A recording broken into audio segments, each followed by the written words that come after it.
لا الہ الا اللہ محمد رسول اللہ. ٹینشن نہیں لینی. ٹینشن نہیں لینے کا مطلب یہ نہیں کہ آپ کو کبھی ٹینشن ہوگی نہیں. ہے تو دنیا میں کوئی ایسا شخص ہے ہی نہیں جس کے سارے کام صحیح ہو رہے ہوں. اس پر تو ایک مستقل بیان ہے میرا کہ دنیا میں یعنی انسان جو ہے نا ڈپریشن کا علاج کیا ہے. تو میرے 3-4 بیانات ہیں, وہ آپ تفصیل سنیں. میں ابھی مختصر ایک بات بتا رہا ہوں کہ دیکھو دنیا میں ساری چاہتیں کسی کی بھی پوری نہیں ہوتی. یہ تو ہو ہی نہیں سکتا کہ آپ جو چاہیں وہ ہو جائے. لوگ وزیر اعظم بنتے ہیں, جیل میں چلے جاتے ہیں. حقیقت ہے یہ. کہاں کہاں انسان پہنچتا ہے, پھانسی کے پھندوں پہ لٹک جاتے ہیں, اور معلوم نہیں کیا کیا ہوتا ہے. تو ساری چاہتیں نہیں پوری ہونے والی ہیں آپ کی. تو اب حل کیا ہے اس کا کہ بھئی ہر خواہش پوری کرو, یہ تو ہو نہیں سکتا. تو بھئی سمجھوتا کر لو. کیا خیال ہے؟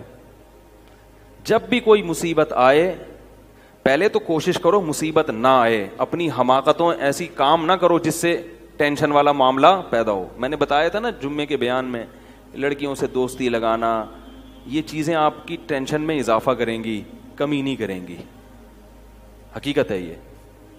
تو یہ چرس پی رہا ہے, چرسیوں میں اٹھ رہا بیٹھ رہا ہے, چرس پینے سے ٹینشن بڑھتی ہے, کم نہیں ہوتی. جب نہیں ملے گی تو پاگل ہوگا نا. تو وہ کام, ایسے کام کرنا جس سے آپ غریب آدمی ہو لیکن رہنا اپنے مالداروں کے علاقے میں شروع کر دیا, اس سے ٹینشن بڑھے گی, احساس کمتری کا شکار ہو جاؤ گے. یار اس کے پاس بھی گاڑی, یار اس کے پاس کرولا, میرے پاس رکشا, خام خا کی. تو آپ کو چاہیے تھا کہ جب آپ رکشا ہے تو ایسے علاقے میں جاؤ جہاں سب کے پاس کیا ہے, رکشا ہے. دکان پکوڑوں کی ہے اور سوچیں کروڑوں کی. یہ خام خا میں لوگ ٹینشن میں آئے ہوئے ہیں. میں نے ڈیفنس کے لوگوں کو بھی ٹینشن میں دیکھا ہے. 1000 گز کا بنگلہ ہے, کروڑوں روپے کما رہے ہیں, مگر ٹینشن میں ہے. یہ میں ہوائی باتیں نہیں کر رہا. لوگ آتے ہیں کیوں ٹینشن میں کہ پڑوسی کے پاس اس سے بھی زیادہ ہے. تو یہ ٹینشنیں قدرت کی طرف سے نہیں ہیں, یہ آپ کی اپنی پالی ہوئی ہیں.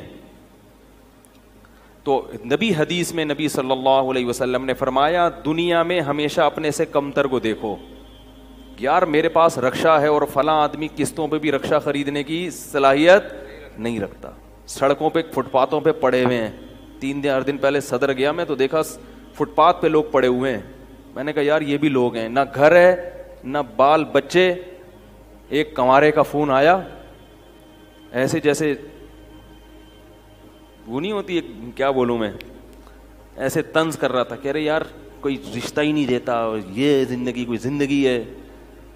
تو میں نے سوچا, میں نے کہا دیکھو وہ جو صدر میں فٹ پاتھ پہ پڑے ہوئے ہیں نا, ان کو کوئی دے گا رشتہ؟ میں نے کہا تمہیں ابا نے گھر میں رکھا ہوا ہے, روٹی پانی پنکھا سب مل رہا ہے, دعا کرتے ہیں اللہ کوئی انتظام کر دے. نہیں کر رہے تو ان لوگوں کو دیکھو جن کو روٹی پانی بھی نہیں مل رہا. تو اپنے سے کمتر کو دیکھا جائے دنیا کے معاملے میں, اس سے آپ احساس کمتری کا شکار نہیں ہوں گے. تو ٹینشن ختم کرنے کی ایک بہت بڑی ذریعہ یہ ہے کہ اگر پھر بھی کوئی مصیبت آ گئی تو تقدیر کا سوچا جائے کہ جو چیز مقدر میں ہے وہ ٹل نہیں سکتی. اور دنیا مسافر خانہ ہے, یہاں اگر ٹینشن ہے تو وہ بھی عارضی, یہاں کی خوشی بھی عارضی. ایک آدمی کے بچے بچھڑ گئے, طلاق ہوئی میاں بیوی میں, بیوی بچوں کو لے گئے فرار. اب وہ میرے پاس آیا, ایسے بیچارہ, ظاہر ہے بچے تو یاد آتے ہیں, ایسے اس کی حالت خراب, اسٹریس. تو میں نے کہا کیس کرو عدالت میں. کہہ رہے عدالت میں کیس سے کوئی فائدہ نہیں ہے, نہیں ملیں گے بچے. بہت میں نے حل بتایا, یہ کر لو, تمام حل ناکام. میں نے کہا پھر یوں کرو. کیا کرو؟ مٹی ڈال. میں نے کہا ڈاکٹر عافیہ صدیقہ کا سوچو, وہ عورت ہے, جیل میں ہے, اپنے بچوں سے دور ہے,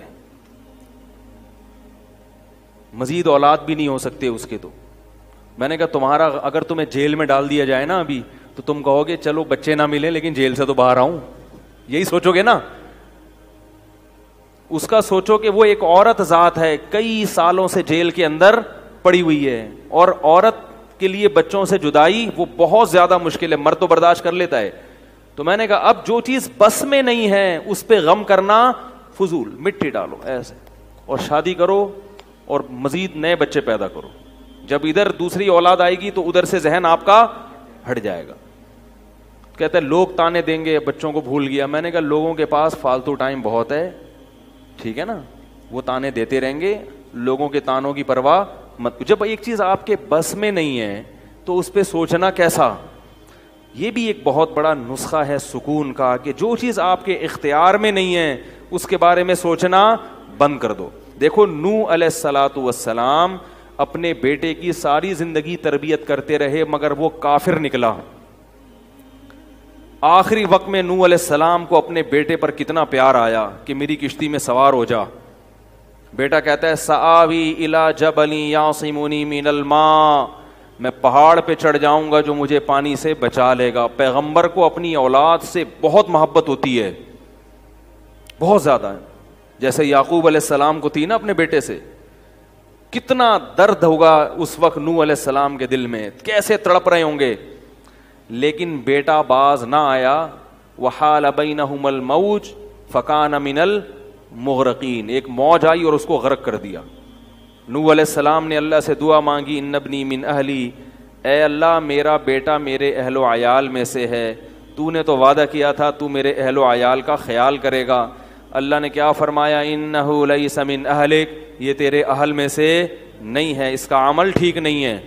فلا تسألنی ما لیس لک بہ علم, دوبارہ یہ سوال مجھ سے مت کرنا. اب یہ نہیں کہ نوح علیہ السلام بیٹھ گئے اور یہ کیا ہو گیا اور اب سوچیں یہ تو بڑا, بس نوح علیہ السلام نے فوراً استغفار کیا. اعوذ بک ان اسألک ما لیس لی بہ علم, اے اللہ میں تجھ سے پناہ مانگتا ہوں ایسی چیز کی, میں تجھ سے ایسا سوال کروں جس کی دلیل میرے پاس نہیں. بس ختم, بھول گئے. اب یہ تھوڑی کہ روتے رہیں بیٹھ کے, بھائی جو چیز بس میں نہیں ہے چھوڑ دو. تو ہم بہت ساری چیزوں کی ٹینشن لیتے ہیں جو ہمارے اختیار میں نہیں ہے. پیٹرول مہنگا ہو رہا ہے, بیٹھ کے خام خام میں پریشان ہے. بھائی تم سے پوچھ کے تھوڑی مہنگا ہوا ہے. غم کرنے سے اگر وہ سستا ہو جائے تو رو. میرے پاس تھی Kawasaki G T O, Kawasaki G T O 125. آپ کو پتا ہے کیا بائک تھی وہ, ہم نے بھی بڑے شوق پالے ہیں ایک زمانے میں. میں اس میں پیٹرول ٹھیک ٹھاک ڈلتا تھا. اب جب پیٹرول مہنگا ہوتا تو سب سے زیادہ متاثر میں ہوتا تھا اس سے. 50 والوں کو کچھ نہیں ہوتا تھا. تو میں ایک دفعہ پیٹرول پمپ گیا, میں نے پیٹرول ڈلوایا اس میں, تو اس نے کہا وہ 5 روپے پر لیٹر بڑھ گیا ہے. مجھے بڑا غصہ آیا. میں نے ساتھ والے سے کہا, میں نے کہا یار یہ کیا مذاق ہے یار, ہر تھوڑے دن کے بعد 5 روپے بڑھ رہا ہے, تو آپ کو غصہ نہیں آیا؟ اس نے کہا صرف میرے لیے تھوڑی بڑھ رہا ہے, پوری قوم کے لیے بڑھ رہا ہے نا. تو مجھے اس کی بات بڑی اچھی لگی. اس نے کہا میرے اکیلے کے لیے بڑھے تو مجھے غصہ آئے, سب کے لیے بڑھ رہا ہے تو چلو ٹھیک ہے. اس دن کے بعد سے اب تک پیٹرول بڑھنے پر مجھے غصہ نہیں آیا.